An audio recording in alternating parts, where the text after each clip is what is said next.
penonton. Cakep. Bapak Haji Aryan Mariati orangnya bersahaja. Cakep. Materinya buat bikin menambah wawasan kita semua. Cakep. Haji Aryan Mariati. Masya Allah. Dipersilakan Bapak. Masya Allah. Kemarin Zoom meeting, alhamdulillah hari ini ketemu langsung. Cik. Apa ibu tatar aku saya itu lah. Bismillahirrahmanirrahim. Assalamualaikum warahmatullahi wabarakatuh. Waalaikumsalam warahmatullahi wabarakatuh. Subhanallah, alhamdulillah, wa la ilaha illallah, wallahu akbar, nahmaduhu wa nasta'inuhu wa nastaghfiruh.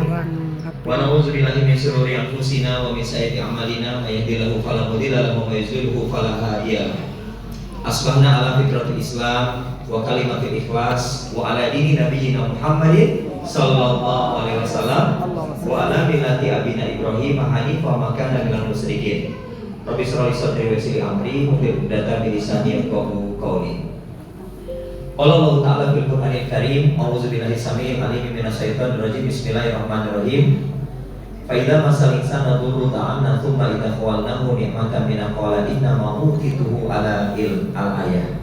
Apa kabar Bapak-bapak? Alhamdulillah sehat, sejahtera, berbagi. Yang saya tanya Bapak-bapak, Ibu-ibu? Yang jawab siapa Pak? Ibu. Apa kabar Ibu-ibu? Alhamdulillah sehat, sejahtera, berbagi. Oke, terima kasih Bapak Ibu sekalian. Alhamdulillah. Saya sangat bersyukur, beruntung pagi hari ini merasakan suasana Pontianak yang berbeda dari sebelumnya. Saya sudah pernah datang ke sini sebelumnya, tapi kali ini, pagi ini jam berapa tadi ya? Saya sudah mulai aktivitas dari jam 2 pagi Bapak Ibu sekalian. Jam 2 pagi, mandi pagi, ya setengah 3 selesai, lapor dulu sama Allah gitu ya. Kita ingin mendapatkan booster dari Allah. Saya yakin Bapak Ibu sekalian jam segitu juga udah bangun kan? Alhamdulillah ya. Alhamdulillah. Kenapa gue jadi ketawa-ketawa? Alhamdulillah. Terus kemudian sebelum tahajud ya saya bikin dulu ramuan.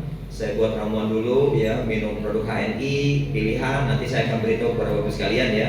Dan kemudian jadi booster. Utamanya adalah buat booster menjadi pejuang subuh. Tadi kan bangun pagi tuh, sekarang lanjut jadi pejuang subuh. Alhamdulillah tadi dari hotel saya dan Pak Ahmad Fatoni jalan kaki ya ke Masjid Agung ya namanya, Masjid Al-Mujahidin ya, Masjid Al-Mujahidin.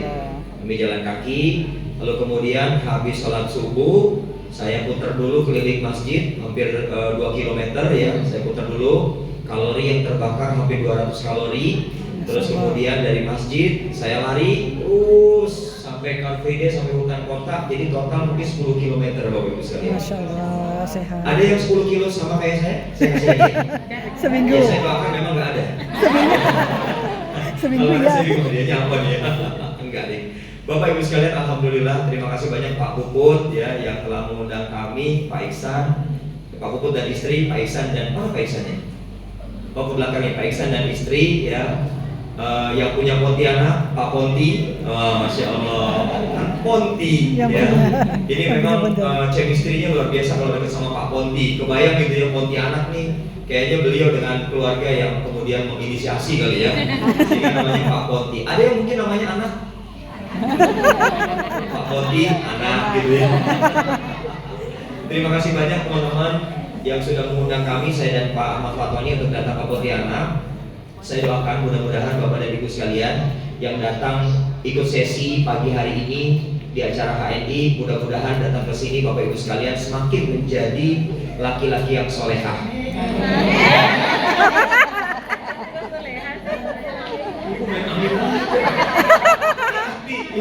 Solehah itu enggak. Laki-laki solehah itu adalah mereka yang sholat subuhnya di rumah. Iya. Jadi langsung ngacak. Tadi pagi di mana sholatnya? Oh iya. Oh berarti saya soleha. Iya Pak. Jadi saya memberikan penilaian gitu Pak. Laki-laki soleh itu sholat subuhnya di masjid. Dia bukan di rumah.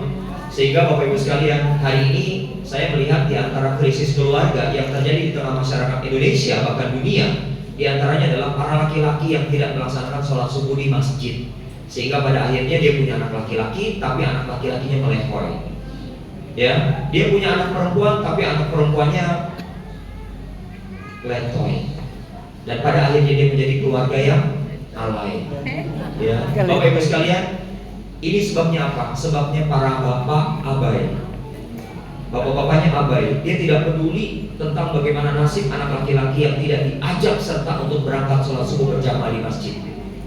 Bapak Ibu sekalian, saya dengan Pak Ahmad Fatoni, kalau pas kami lagi di Hong Kong, lagi kerja di Hong Kong, bukan jadi buruh migran ya bukan, tapi kami bisnis HNI, kami kenalkan produk HNI di Hong Kong. Bapak Ibu sekalian, kami pun kalau sholat subuh kita keluar dari apartemen, kami jalan kaki. Mungkin PP kurang lebih bisa sampai 5 kilo kali kita muter-muter, Bapak Ibu sekalian. Jadi bapak-bapak, beruntunglah bapak-bapak yang hadir di tempat ini ketemu dengan saya, disolehah-solehahkan gitu.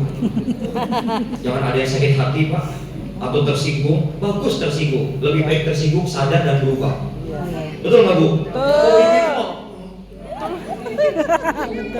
Pak, gitu ya. Bapak-bapak ya, mudah-mudahan insya Allah mulai saat ini, besok pagi sudah tidak ada lagi bapak-bapak yang sholat subuhnya di rumah.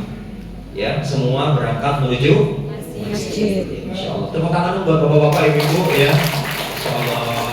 Ibu-ibu, saya doakan mudah-mudahan ibu-ibu sekaliannya menjadi para muslimah, para ummahat ya, yang insya Allah mampu menghadirkan pendidikan terbaik untuk anak-anak ibu-ibu sekalian, karena ibu-ibu adalah madrasah pertama generasi umat Islam di Indonesia.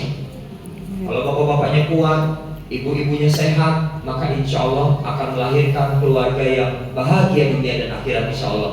Dan karenanya saya akan mulai untuk menghadirkan sebuah solusi bersama untuk kita semua Bapak dan Ibu sekalian.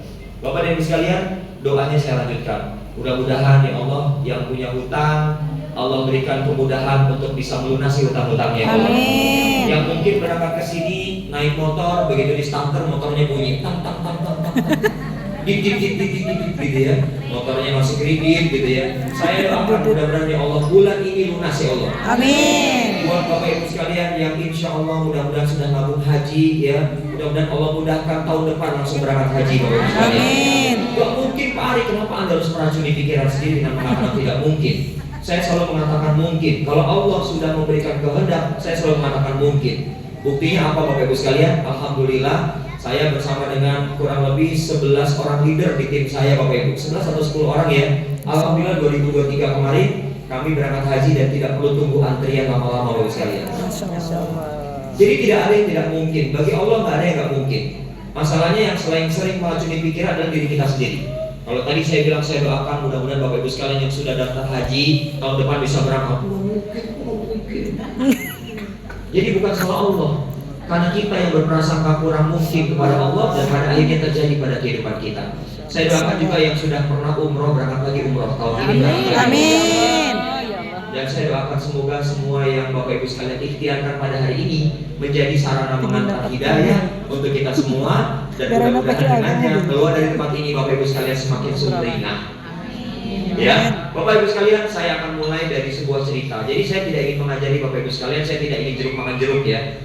Tapi saya ingin sharing, saya ingin berbagi kepada kita semua Bapak dan Ibu sekalian. Alhamdulillah, anak saya hari ini baru 5. Ya, cucu baru mau 1. Masya Allah, ya. Alhamdulillah ya, cucu baru mau 1. Tapi saya punya sejarah yang cukup kelam sih enggak Bapak Ibu sekalian. Tapi saya merasa ada hikmah yang begitu luar biasa yang saya ingin bagikan kepada Bapak Ibu sekalian, agar segala bentuk kepahitan, kegagalan, kesakitan yang mungkin pernah saya rasakan bersama keluarga, saya harapkan tidak terjadi oleh saudara-saudara saya yang ada di Pontianak ini Bapak Ibu sekalian. Bapak Ibu sekalian, saya terlahir di Jakarta ya, dan kemudian alhamdulillah bapak saya menyekolahkan saya sampai SMA. Jadi saya hanya lulusan SMA ya, sudah saya lulusan SMA Bapak Ibu. Kemudian saya mengadu nasib menjadi guru pabrik. Pak, saya jadi guru pabrik Pak, 5 tahun saya jadi guru pabrik di bagian posisi yang rendah Pak, di atasnya OB. Ya, OB itu tukang bersih-bersih, saya di atasnya OB. Oh, berarti ketuanya OB. Bukan. Saya tukang nunggu mesin Bapak Ibu sekalian, mesin produksi. Di sana ada mesin produksi, ada conveyor, barang diproduksi di mesin, barangnya ditaruh di conveyor, saya nunggu di sini Bapak Ibu. Tugas saya apa? Tugas saya nangkepin barang jadi Pak. Ini barang jadi sini, terus saya lihat, saya tiup-tiup. Sudah bersih, saya masukkan ke dalam kantong plastik berwarna bening, dan kemudian itulah produk yang Bapak Ibu sekalian kalau sebutin nama-nama produknya pasti tahu, yaitu lampu bagian depan Kijang Innova. Oke Bapak Ibu, lampu bagian depan Kijang Innova. Saya bersihin Bapak Ibu, nggak boleh ada debu, nggak boleh ada scratch, nggak boleh ada baret. Saya masukkan. Bapak dan Ibu, tugas saya kayak gitu sekalian. Sampai kalau ibu saya nanya, Pak, ibu saya nanya, Ri, kamu di kantor kerjanya apa? Kantor. Itu dari mana? Bapak saya bilang, kamu di bagian apa, Ri? Staff ya, Ri, staff ya, Ri. Aduh Bapak Ibu sekalian, saya paling takut untuk bilang sama ibu saya, iya Bu, Ri bagian ya. Kayaknya kita sebagai seorang anak ditanya sama orang tua, kamu kerjanya bagian apa, Nak? Depan komputer. Itu keren banget Bapak Ibu. Saya tidak lebih keren dari yang di depan komputer. Saya ada di belakang mesin produksi yang hawa mesinnya panas luar biasa Bapak Ibu sekalian. Bapak Ibu sekalian, kala itu ada teman saya bertanya kepada saya, Pari, kalau nanti lo mau beli mobil, kata teman saya, lo mau beli mobil apa? Pak, mulut saya nggak bisa ngomong Pak. Karena saya sadar kerjaan saya cuma ngelapis lampu kaca mobil Innova. Saya sadar, kayaknya hampir nggak mungkin. Kenapa Bapak sekalian? Lah gaji saya berapa sih Bapak Ibu? Rumah kontrak, gajian tanggal 1 pagi, tanggal 1 sore udah koma. Enak gak Bu? Ibu kalau jadi istri, suaminya gajian tanggal 1 pagi, bahagia. Begitu sore, tanggal 1 sore, koma. Saldo Anda tidak mencukupi. Tidak ATM. Saldo Anda tidak mencukupi. ATM-nya nih. ATM. Kok nyalain mesin ATM? Saldonya gak ada. Makanya semua mesin ATM minta maaf sama kita. Mohon maaf, saldo Anda tidak mencukupi. Anda gak usah marah-marah sama mesin ATM, marahlah sama diri sendiri Bapak Ibu sekalian. Tapi kalau itu kan saya belum sadar. Saya masih berpikir Bapak Ibu sekalian, apa yang saya kerjakan sebagai seorang suami itu udah maksimal. Padahal Bapak Ibu masih jauh dari maksimal. Nikah 1 tahun kasur gak punya. Gimana Bu? Bukan cerai aja Bu, suaminya kayak gini. Begitu Bapak Ibu sekalian. Istri saya bilang sama saya, Bi, kapan kita punya kasur? Saya cuma bisa jawab, sabar ya Bu, sabar ya Mi, sabar. Kata istri saya, pegel Bi, sabar. Ternyata pegel jawabannya bukan sabar Pak, beli kasur. Betul Bapak Ibu sekalian? Jadi jangan menjadi suami yang pura-pura ngajarin qanaah, tapi ternyata berlindung dari kelemahan diri. Dan kemudian akhirnya anak kita bilang, Bun, aku mau HMI Hall. Kata kita, sabar ya Dek. Sabar dari mana? HMI Hall beda sama sabar, betul nggak? HMI Hall kudu beli. Ayah, aku mau beli eta goatmeal. Kata ayah, sabar ya Dek, ayah belum gajian. Emang kapan ayah gajian? Aku nggak pernah dengar. Boro-boro dengar, tanggal 1 pagi gajian, 1 sore koma. Aduh, kalau sampai anak kita tahu, bahaya Bapak Ibu sekalian. Bapak dan Ibu sekalian, akhirnya saya sadar, sebagai seorang ayah, saya belum menjadi ayah yang ideal. Rumah belum mampu saya belikan. Kemudian kasur apalagi Bapak Ibu sekalian. Lemari saya dipinjemin sama kakak saya Bapak dan Ibu. Betapa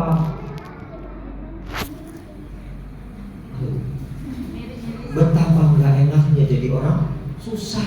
Miskin. Tapi karena pernah merasakan susah, hari ini saya berani mengatakan, ternyata jadi orang miskin itu nikmat Bu. Nikmat banget jadi orang miskin. Bener. Kalau udah lewat. Udah lewat. Udah Kalau belum lewat. Pak. Udah lewat. Pahit. Betul nggak Bapak Ibu sekalian? Saya ulangin ya, jadi orang miskin itu ternyata nikmat. Kalau sudah Lewat. Kalau belum lewat, pahit Pak. Pahit Seperti madu pahit. Setiap kali lebaran, saya merasa Bapak Ibu, saya anak nomor 6. Rasanya gimana? Kakak-kakak saya nomor 1, 2, 3, 4, 5 itu kalau melihat anak saya, bude-bude saya, itu kalau lihat saya, udah itu kasih duit itu. Anak saya beli. Om itu. Bapak dan Ibu, saya sebagai bapak malu saya nggak mau anak saya tuh kayak gini-gini setiap hari raya Idul Fitri. Saya malu Bapak Ibu. Setiap kali ditanya Bapak Ibu, kalau Idul Adha kamu kurban apa di tahun ini? Perasaan. Kurban apa? Perasaan. Bapak Ibu sekalian, saya malu jadi bapak kalau kayak begini terus Bapak Ibu sekalian. Akhirnya alhamdulillah 5 tahun saya kerja di pabrik, saya memilih untuk resign. Dan saat sebelum resign Bapak Ibu sekalian, ada masalah besar yang saya rasakan. Apa itu? Karena saat saya kerja, saya dikasih kartu asuransi kesehatan. Kata perusahaan saya, kalau Anda sakit, pakai kartu ini, Anda berobat gratis. Kalau istri Anda sakit, Anda pakai ini, berobat gratis. Kalau anak Anda sakit, pakai ini, berobat gratis. Bapak dan Ibu, saya mau tanya sama Bapak Ibu sekalian, seneng nggak kalau dikasih sama suami kartu garansi kesehatan buat ibu-ibu, anak, orang tua, dan seneng nggak? Senang. Kenapa seneng? Gratis. Nih, bahaya jawabannya. Kenapa senang? Kan gratis, Pak. Iya. Bapak dan Ibu sekalian, kata teman saya, orang miskin dilarang sakit. Kata teman saya cuma nyampein, orang miskin dilarang sakit. Saya mau tanya, memang ibu-ibu kalau suaminya dapat kartu jaminan kesehatan buat dipakai saat kita sakit, saya mau tanya, memang unlimited? Saya mau Pak, terus mau sakit hilang kaki kanan ke Pak? Ih bangga. Ginjal saya dan Pak, ih bangga. Cuci darah yang penting saya gratis. Nih, amit-amit deh Bapak Ibu sekalian. Buat apa kartu kesehatan kalau hanya sekedar untuk dipakai berfoya-foya mengobati sakit yang Anda koleksi, Bapak Ibu sekalian? Buat apa? Saya sampai akhirnya bilang sama istri saya, nih kayaknya hidup kita gak enak deh. Sebentar-sebentar anak kita sakit. Kenapa Bapak Ibu sekalian? Karena kita sedang berpikir, ada dalam alam bawah sadar kita, kartu kesehatan ini melebihi nauzubillah, melebihi Tuhan, melebihi Allah sebagai pemelihara tubuh kita, Bapak Ibu sekalian. Apa yang terjadi? Setiap saat anak kita kok bapil, sakitnya ada aja ketemu lagi, mencret nggak berhenti, ada aja Bapak sekalian. Kenapa? Karena alam bawah sadar kita selalu meyakini bahwa ada penjamin kesehatan dalam kehidupan kita, yaitu sebuah kartu yang kata kita kalau sakit bawa kartu ini free Pak Ari. Kata siapa free? Anda harus bayar premi Bapak Ibu sekalian. Bapak Ibu, saya bongkar cara berpikir salah itu Bapak sekalian. Saya bilang sama istri saya, kayaknya hidup kita yang susah kayak gini, Mi. Saya bilang sama istri saya, yang susah kayak gini akan makin susah kalau kita punya cara berpikir yang keliru. Apa itu? Mengandalkan kartu sakti. Akhirnya kami rubah Bapak Ibu sekalian. Kami rubah. Bagaimana cara merubahnya? Cara merubahnya adalah dimulai dari cara berpikir. Bapak Ibu hati-hati dengan cara berpikir Bapak Ibu sekalian. Kalau kita hari ini lebih suka dengan orang-orang yang memberikan serba gratis kepada kita Bapak Ibu sekalian, maaf, saya harus mengatakan bahwa Anda memiliki mental mustahik. Anda bukan muzaki Bapak Ibu sekalian. Meskipun dalam hidup ini ada pilihan, Anda mau jadi muzaki, mau jadi mustahik, this is a life. Anda boleh pilih. Tapi saya harus memilih, saya mau jadi muzaki Bapak Ibu. Saya tidak mau menjadi orang tua. Saya kan orang tua bagi anak saya, betul nggak? Betul. Saya adalah anak bagi ibu saya. Saya tidak mau ibu saya mendengar secara jelas bahwa anaknya disantuni. Saya nggak mau Bapak Ibu. Saya paling anti kalau sampai ibu saya dengar Bapak Ibu sekalian, anaknya, cucunya disantuni oleh orang-orang yang ada di sekitarnya Bapak Ibu sekalian. Saya tidak mau. Itu kok perasaan ibu saya Bapak Ibu sekalian. Dan saya harus menjaga perasaan ibu saya Bapak Ibu sekalian. Bapak dan Ibu, kalau hari ini ada di antara kita masih terdominasi dalam pikirannya cara berpikir gratis Pak, yang penting gratis Pak, Allahu Akbar, itu mental mustahik Bapak Ibu sekalian. Padahal Islam mengajarkan kepada kita tangan di atas jauh lebih baik daripada tangan di bawah. Kenapa hari ini justru kita menempatkan tangan kita di bawah menjadi lebih baik daripada yang di atas? Karena enak Pak begini. Kata siapa? Akan jauh lebih enak pada saat tangan kita di atas. Bapak Ibu sekalian, satu yang kami bongkar dalam keluarga kami. Pertama, cara berpikirnya dibongkar Bapak Ibu sekalian. Saya bilang sama istri saya, Umi, kita yakin la syifa illa syifa. Tidak ada penyembuh kecuali Allah. Tapi kita harus cari tahu bagaimana caranya agar Allah sayang sama kita sebagai bentuk syukur seorang hamba. Maka Bapak Ibu sekalian, tolong jaga betul kualitas diri kita saat Allah lahirkan kita dalam bentuk fi ahsani taqwim sampai dengan usia kita saat ini. Tolong jaga betul tubuh kita. Makanya Bapak Ibu sekalian, saya harus mengajarkan istri dan anak saya, nah pagi hari kita harus berhati-hati dari apa yang masuk pada mulut kita. Termasuk Bapak Ibu sekalian, pasta gigi nggak main-main Bapak Ibu. Pasta gigi, Pak, pasta gigi kan nggak ditelan. Nggak ditelan tapi meresap di mulut dan tenggorokan kita Bapak Ibu sekalian. Kalau selama ini kita menggunakan pasta gigi yang mengandung kandungan kimia berat Bapak Ibu sekalian, yang mengandung bahan kimia berat, apa yang terjadi? Dia akan terserap oleh tubuh kita. Dia akan masuk pada jaringan kulit kita. Dan dia bisa menyebabkan dalam waktu yang panjang Bapak Ibu sekalian, orang-orang yang hari ini gampang stres. Maaf ya Bapak Ibu, maaf banget, jangan tersinggung. Yo Pak, saya banget Pak. Saya ini dengerin Bapaknya saya lebih stres. Bagus, masih bisa dengerin saya. Bapak dan Ibu sekalian, belum lagi sabun yang kita pakai. Saya mah nggak peduli Kak, kan cuma gini-gini doang. Semua yang kita tidak pedulikan akan memberikan efek baik jangka pendek maupun jangka panjang Bapak Ibu sekalian. Jadi Bapak Ibu, saya harus berhati-hati. Saya tidak ingin generasi setelah saya, anak-anak saya Ibu sekalian, maka dia lahir menjadi generasi yang doif. Saya nggak mau mereka menjadi generasi yang lemah. Saya tidak mau mereka dikejamkan oleh dunia. Saya tidak mau mereka pada saat saya dan istri saya sudah tidak ada nanti misalnya Ibu sekalian, lantas kemudian mereka menjadi sampah bagi masyarakat, sampah bagi kehidupan. Pernahkah Bapak Ibu sekalian berpikir sejauh itu? Ini baru urusan odol, pasta gigi, dan sabun mandi. Sampai kemudian pada saat sarapan pagi, Bapak Ibu sekalian, sampai ibu mertua saya datang ke rumah saat alhamdulillah saya hari ini sudah punya rumah Bapak Ibu, alhamdulillah. Rumah keberapa sekarang ini? Ya.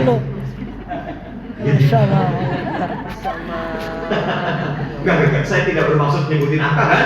Saya cuma gini doang. Bapak Ibu sedang menafsirkan. Bapak dan Ibu sekalian, saya tidak mau generasi setelah kita menjadi generasi yang doif. Saya tidak mau generasi Bapak dan Ibu sekalian menjadi generasi yang dikejamkan oleh dunia. Karena dunia ini keras bagi orang yang lemah Bapak Ibu sekalian. Maka kita harus membina diri kita.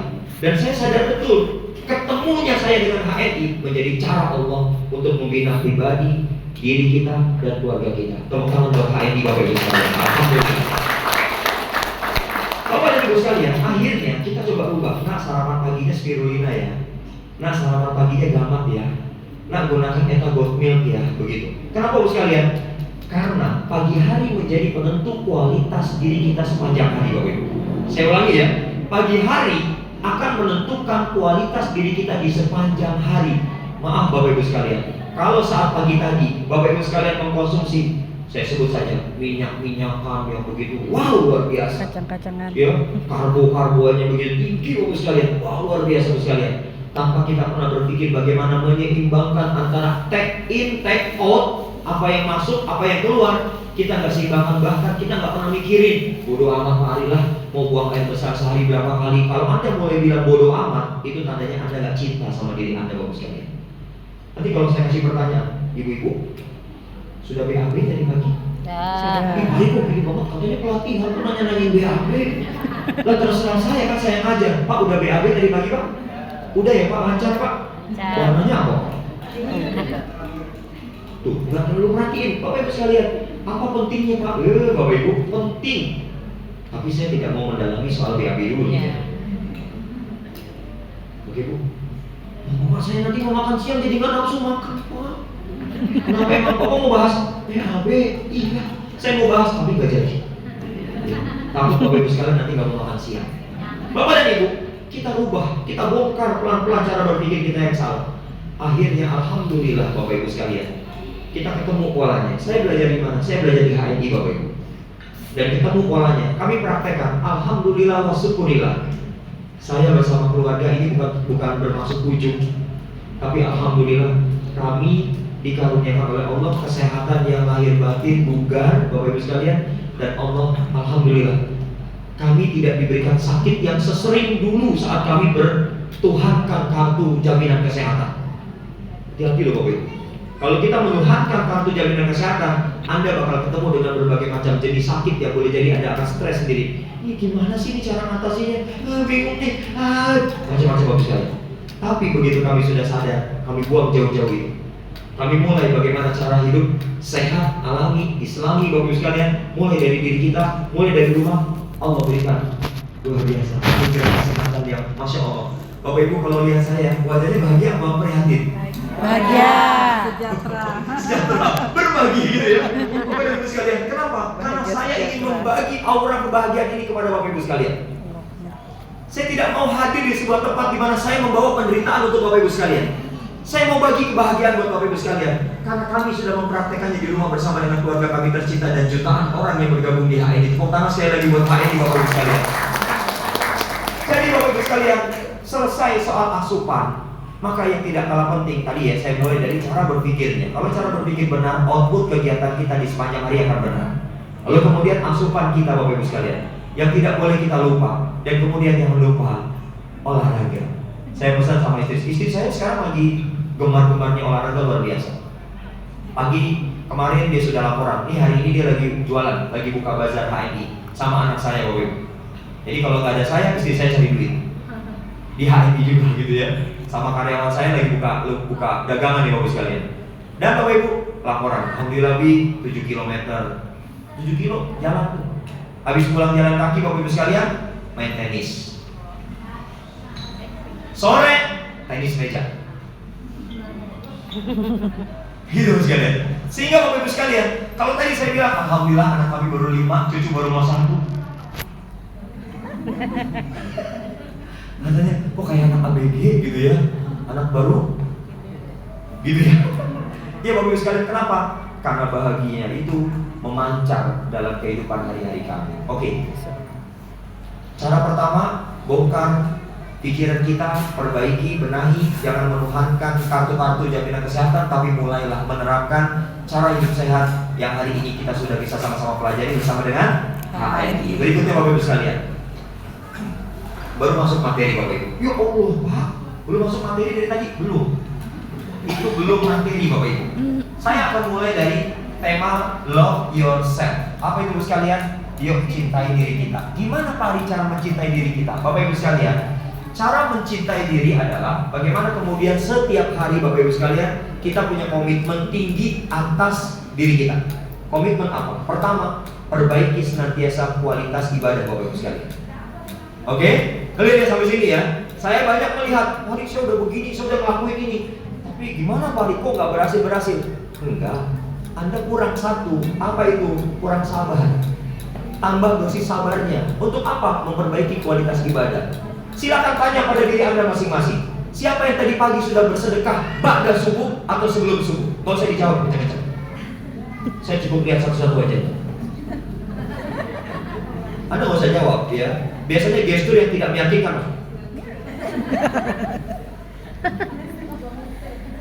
Ini cara untuk mulai mengukur Anda sayang nggak sama diri Anda sih gitu. Anda pengen punya bekal apa di keseharian Anda